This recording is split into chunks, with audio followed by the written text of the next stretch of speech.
A Black Lives Matter supporter and Antifa activist has been arrested on felony hit and run charges for trying to kill a Trump supporter. The incident occurred at a bar when Proud Boys were gathering to commemorate an individual who had been killed recently. And this is the story everybody knows of Aaron Danielson, who was gunned down, targeted by another Black Lives Matter far leftist, by a guy who's got the Black Lives Matter fist tattooed on his neck. They were holding a private event when some Antifa leftist guy showed up and started filming all of them. An altercation ensued. The guy went to leave, got in his truck, and ran into, hitting one of the Trump supporters, one of the Proud Boys, who flew up in the air, fell down, hit his head, got a concussion, a brain bleed, a whole bunch of other serious injuries. Now, several media outlets have ignored the story or downplayed the severity. Because rest assured, if it was the other way around, if it was a bunch of leftists gathering at a bar and a Trump supporter showed up, you know they would go nuts, smearing all of the right-wing individuals involved. It would be national news. It's because the left is better organized.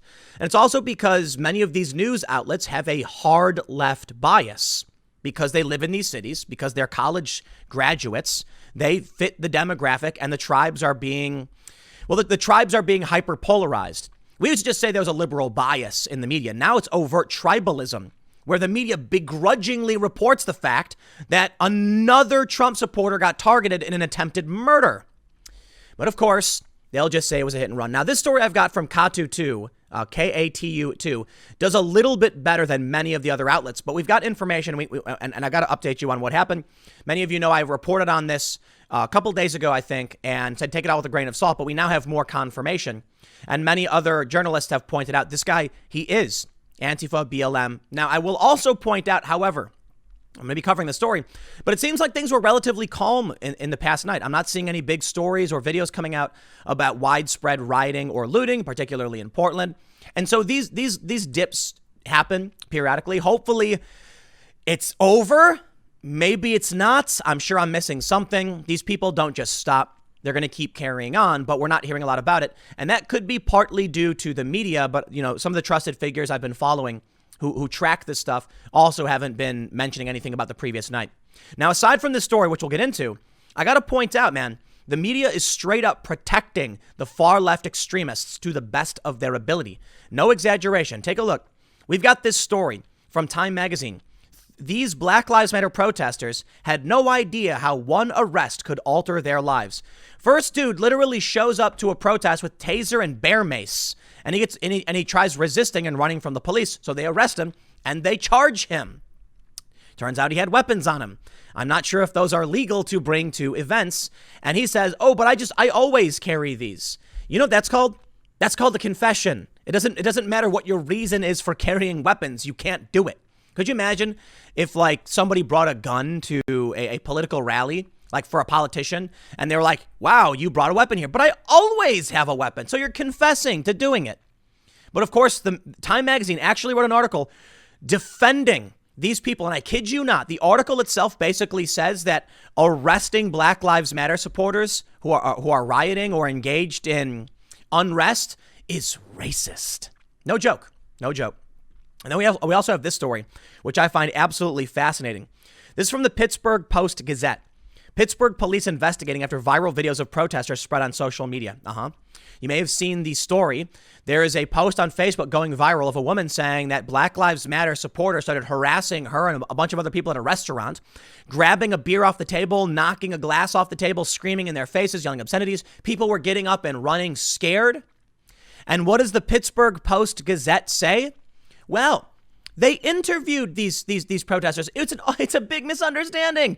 They weren't screaming obscenities at the old people. They were just putting on a show. I kid you not. It was just meant to be snarky and sensational when he was yelling obscenities at these people. And the lady who came and grabbed the beer off the table, they told her she could have it. That's right. The old people who are seen frantic and angry as she does it, they're just putting on a show too. And that glass the guy threw at the table, just an accident. He was, maybe swatting a bug or something. I don't know. No, now that last part is being silly, but they literally just frame this as it was all a misunderstanding. You see, you're only getting one side of the story.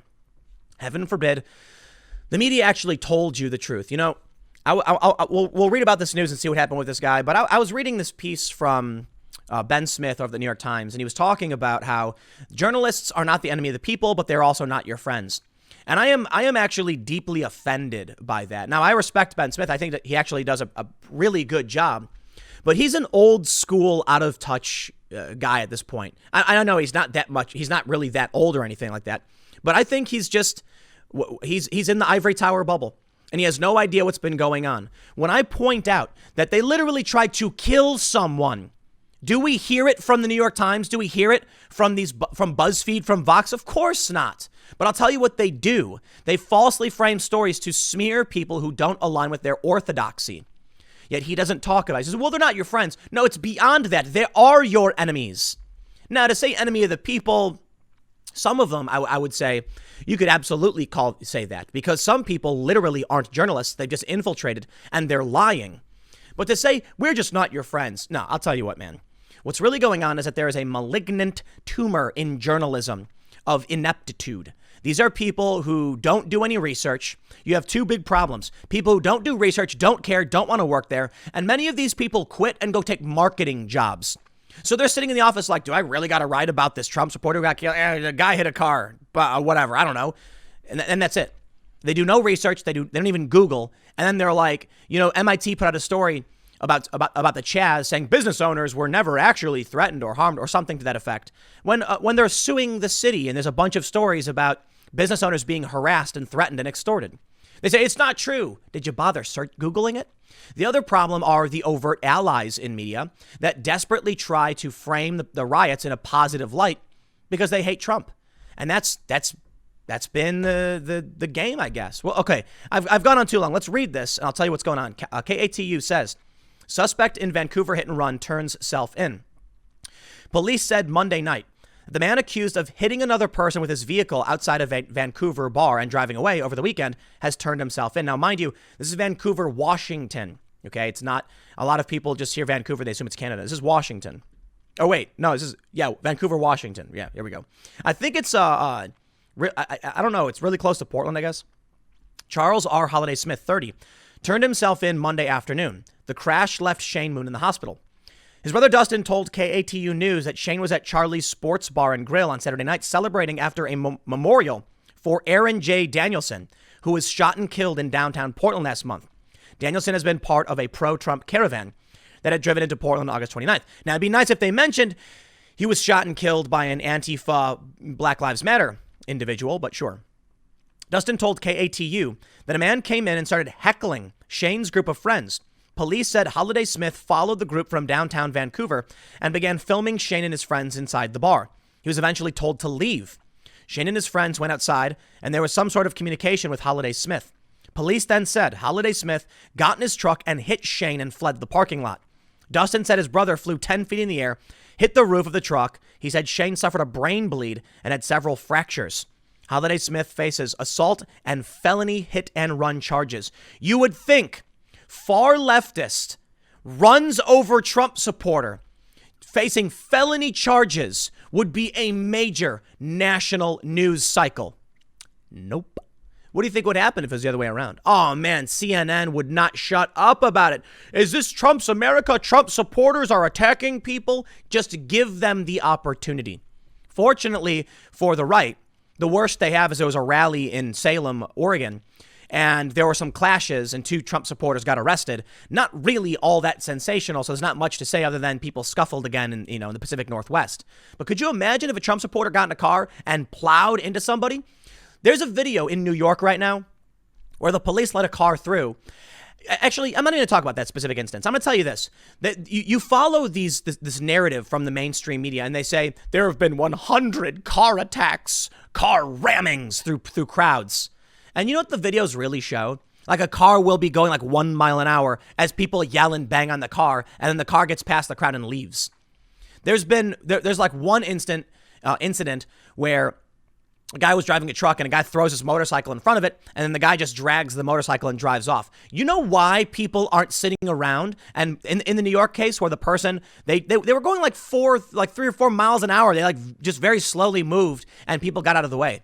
And they said they were trying to escape an angry mob. Who wouldn't do that? Yet they try to make it seem like cars are crashing into people. They're like, the tactic first seen in Charlottesville. The tactic. In Charlottesville, you had a guy crash into a group of people, sending them flying and literally killing somebody. These incidents are just people in their cars being like, I'm surrounded by an angry mob. I need to move. Let's read the story from the Gateway Pundit. They say, breaking exclusive, Black Lives Matter activist who attempted to kill Trump supporter after memorial for man murdered by Antifa has been arrested. They say, this is from Cassandra Fairbanks over at the Gateway Pundit. The Black Lives Matter activist who attempted to kill a Trump supporter has been arrested and will appear in court on Tuesday. As Gateway Pundit previously reported, witnesses had identified the Black Lives Matter activist as Robbie Smith, a Portland area barber and Black Lives Matter activist who has posted calls for violence against the right to his social media pages. Now, I just want to point out, I am not a big fan of the Gateway Pundit because they've done a bunch of really dumb stuff. Cassandra, however, I believe does a good job and actually checks her facts. So as long as the reporting coming from her, I'm pretty much okay using it, especially considering this has been confirmed by a bunch of other outlets. Cassandra Fairbanks' reporting is a bit more extensive than many other outlets. Here we can see this post on social media where this individual says, most people who say they don't like racism just talk about it, and words are worthless without action. And it's sad how many people are too cowardly to stand up for their supposed beliefs. He says, if you are racist, run far away from my brothers and I, because we will take action against anyone who ignorantly and blindly hates, this is hilarious, who ignorantly and blindly hates against someone for their skin color or demographics. I'm happy to be part of a crew that's nothing but solid, good people who aren't afraid to stand up for what is right and will step up to any plate to defend our values. All right. I wonder what would happen if a black Trump supporter walked up to this crowd. Yeah. These people have an ideology that criticizes you based on the color of your skin. It's critical race theory. It's insane. They're quite literally talking about themselves. They're insane people who are just violent and don't actually have a plan for what they're doing. Cassandra goes on, over the weekend, Rex Fergus, who witnessed the attack on Saturday, provided Smith's name and social media to the Gateway Pundit, asserting that he is the one responsible and confirming that it was him. On Monday, according to Proud Boys leader Enrique Tarrio, as well as Clark County custody records, Charles Robert Holiday Smith was arrested for the attack. He has been charged with first-degree assault and a hit-and-run causing injury. Now, the witnesses are saying that's the guy, and that's his full name. I guess he goes by Robbie Smith because his name is Charles Robbie Holiday Smith, so Robbie Smith, I suppose. It is kind of weird, but this is the guy. The Vancouver, Washington Police Department has ignored dozens of calls and emails from the Gateway Pundit seeking more information about the case. Moon, a member of the Proud Boys, was in intensive care after being hit by the truck at Charlie's Bar in Vancouver. Following a memorial service, this we know. Smith had been at the bar filming and confronting members of the Proud Boys and Danielson's friends in an apparent attempt to dox them. After he was removed from the bar by security, he became confrontational with Proud Boys who were in the parking lot smoking and just arriving from the memorial. Moon's girlfriend said that she did not believe that there had been a confrontation between her boyfriend and Smith, however, before the hit-and-run attack. Well, I hate to say it, but I'm fearful that things are going to get much worse and escalate. Maybe the reason we didn't see a whole lot last night is because it was Labor Day and people wanted to get together and have burgers and do their thing. I mean, we didn't do the IRL podcast. I did my show in the morning and then we took the night off because we had burgers and hung out, and that's Labor Day. Protesters, I guess, take time off. We'll see, though. In the past, there have been a few days where it's, lulled. It could be sometimes because the Portland extremists are driving to other cities. But I'll tell you this right now. I'm just hoping that's the end of it and we don't see any more. Considering the election is coming up less than 2 months, I really don't believe so. I actually think it's going to get really, really bad. And this is just the beginning. Look, man, when you see what happens in Pittsburgh with this story and how the media is coming to the defense of these people, the only way this stops is with a unified, moral center. If everyone said, hey, if you want to protest for Black Lives Matter, we're cool with that. Okay, everybody says that. Now, all we need is the media and the left to say, and stop being violent. They won't. They won't say it. They defend these people. Look at this. This is ridiculous. This story's nuts. They go to talk about how there's a post from this woman saying we were all scared. But then they claim that the people were invited. Look at this, Kraft, who identifies as non-binary. I guess this is the individual, the woman, Well, she identifies as non-binary, but it looks like it's a woman who grabs the beer. Said the videos show only one side of the story, and that there were 3 men from outside the protest who were screaming Blue Lives Matter at the protesters. When protesters began to confront them, one man began swinging a bike at people. Well, we don't have that on video, but I love how Pittsburgh Post-Gazette just says, whatever you say, buddy, we'll run your narrative. Wink, wink. Why don't you get confirmation on this stuff? According to Kraft's account, a man began grabbing Kraft's hair and placed his hand on Kraft's chest, saying he was trying to stop Kraft from engaging with another man. Now, this is really funny. Pittsburgh Post-Gazette doesn't know how to use pronouns, so they just keep saying Kraft, Kraft, Kraft, Kraft, Kraft. When the confrontation ended, Kraft said, a man in the restaurant began condemning the protesters' actions. The woman who was with him offered Kraft to come over, have a beer, and talk about the situation. Oh, is that what happened? When they were screaming obscenities at old people, they were saying, come on over. Keep screaming while you do it. So being a theatrical, snarky type of person that I am, I said that I don't have time to wait for you to order another beer. I'll take the one you have. That is not what happened. I cannot believe what I am seeing with this story. Keep in mind, I keep referencing Sean Parnell, but this is his district. Well, for the most part, he's in the Pittsburgh area. And when he put out an ad condemning the extremists, they criticized him for it. Well, now they're trapped. They cannot, once they've already put out an editorial from the editorial board, a statement saying we can do better. They cannot admit they were wrong. So what do? They invited me over for a beer. And I said, well, I can't wait for you. I don't have time. I'll just take the beer you have. Yeah, no, that's not what the witnesses said. And that definitely does not look like what's happening. When this individual grabs the beer and starts drinking it, the old lady starts like yelling something at her. I guess she was saying, keep drinking that beer. Yes, thank you. I appreciate that you're taking my beer. No, this is just them desperate to try and get a hold of the narrative because, well, this may be one of the most important elections in this cycle. This is Connor Lamb and Sean Parnell. And as you know, both individuals particularly high profile. There's some other story that's come out from Breitbart alleging that I think Jake Tapper was trying to get Sean Parnell to run in a different district or something. I don't know if that's true, but there's a bunch of apparently Breitbart has like 8 sources on this. I think Jake Tapper denies it, but suffice it to say, this may be the most important district in the country. It is a Republican district, but it flipped Democrat in 2018. And a lot of people believe it's going to flip back to Republican in 2020. And I certainly think so, especially when you watch this stuff. I'll tell you what, man, you do not gain credibility when you write stories like this. The people who are reading this are probably shocked, like, this is insane propaganda. Like, in what reality does it make sense that a bunch of people screaming obscenities at old people would then be invited over for a beer, take it, and smile and walk away smashing glasses? And, like, that's not, this is crazy. They're literally telling you not to believe what you saw with your own eyes and ears. Now, the funny thing is, the left says the same thing about Trump.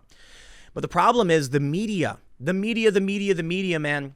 And when I say the media, I'm referring to many institutions. Obviously, not all. I'm a member of the media. Cassandra is a member of the media. KATU is.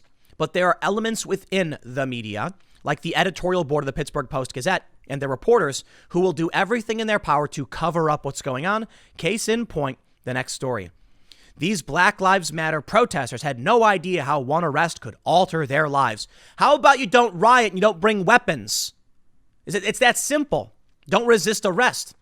There's a video going viral where there's a black dude jogging and a sheriff car pulls up and the sheriff comes out and says, hey, buddy, he's like, listen, I need to detain you. You match a description. I'm not saying you're guilty or anything. I just need to, we're looking for a guy, a black male with a beard wearing a white tank top and shorts. And that's, you match a description. So I need to talk to you. The dude starts filming and he says, okay. And then the sheriff walks over and says, I'll hold your phone for you. It's live streaming. The black dude says, if something happens to me, y'all better get upset or something like that. They detain the guy for a few minutes. They pull up, they check. It's not him, but he did fit the description of the guy they were looking for.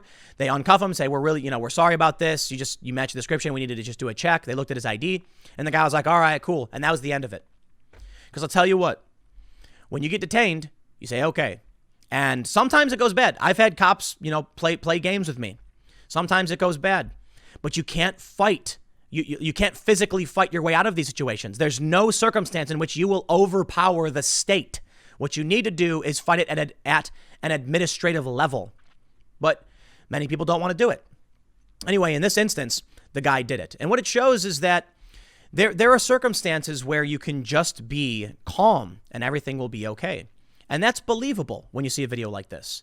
When I see stories like this, these people run from cops, they get into fights, they're carrying weapons, and then they're shocked that they're going to jail. This dude now faces like a year in jail and I think like a $5,000 fine. I'm willing to bet he gets a slap on the wrist. But guess what? Guess what he says? He says the reason he got arrested was because he was black. He goes on to talk about how he was sitting there and all these white people were walking past him and he realized it was all about the cops being racist. That's right. They were targeting him. Could it have been that someone identified him as having a weapon? Look, he straight up says it. By the end of the night, he was in jail, accused of violating curfew and resisting arrest by fleeing. Police say that as he fled, he was trying to reach into his backpack where they found a taser and a can of bear spray. Item Sandage says he normally carries for self-protection. He was not charged with a curfew violation, but Sandage faced up to a year in prison and a fine of up to $5,000 if convicted of resisting arrest. Worse for Sandage, even though it's a misdemeanor, the charge will show up on background checks, even if he's acquitted or the case is dismissed. If the case is dismissed, you can actually get it expunged. I've never dealt with anything like this, said Sandage, who didn't have a smudge on his driving record, much less criminal history. When he was arrested, I don't know what I'm going to do now. It's actually quite simple. If you show up with weapons and flee from the police when they're trying to stop you or search you or whatever, yeah, you can be arrested and charged. Now, I will say straight up, I think it is very dumb that he's only being charged with resisting arrest. I always hated that, right? You can get charged for resisting arrest if you're not being arrested for something else. Well, that doesn't make sense. Shouldn't resisting arrest pertain to you did something arrestable and resisted and they add it on? In many circumstances, the cops try to detain you, you resist, and then they charge you with resisting arrest.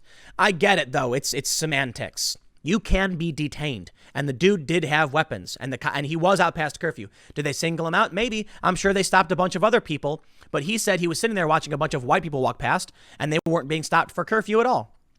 Well, I don't think it's a racial issue. I don't. I think you had a backpack and were reaching into it or something happened. I'm not going to immediately jump to race as the issue, but I will end by saying this.